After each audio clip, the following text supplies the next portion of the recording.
আম্মা এই যে আপনি যে সবসময় আমার এখন আমি কামচুন্নি আমি তো ঠিকঠাক মতো নিজের কাজই করতে পারি না, অন্যের কাজ আবার কেমনে করে চুরি করবো? এইসব কথা বাদ, এসব কথা পরে হইবা, আগে কোন তো প্রতিদিন সকালবেলা আপনি আমার মুখের মধ্যে পানি ছুঁড়ে মারেন কে? বৌমা, তোমার বিয়ের সময় তোমার মায়ে কইছিল তুমি বড় ফুলের মতো, তাই ফুলটা যেন তাজা থাকে এই জন্য প্রতিদিনই পানি দেই।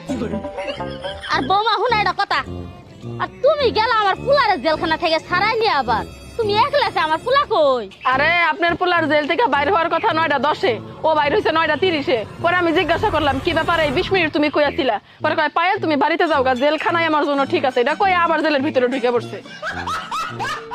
যাই হোক আম্মা, জরুরি কথা কই, আপনার মায়ের বিথি তো ভালোই ডাঙ্গর হয়েছে, ওরা এখনো পর্যন্ত বিয়া দেন না কে? না, আর বিয়ে দাম যাবো না, বিয়ে দিলে জীবন নষ্ট হয়ে যাবো গা। এটা আপনি কোনো কথা কইলেন? বিয়া করলে জীবন নষ্ট হবো কে?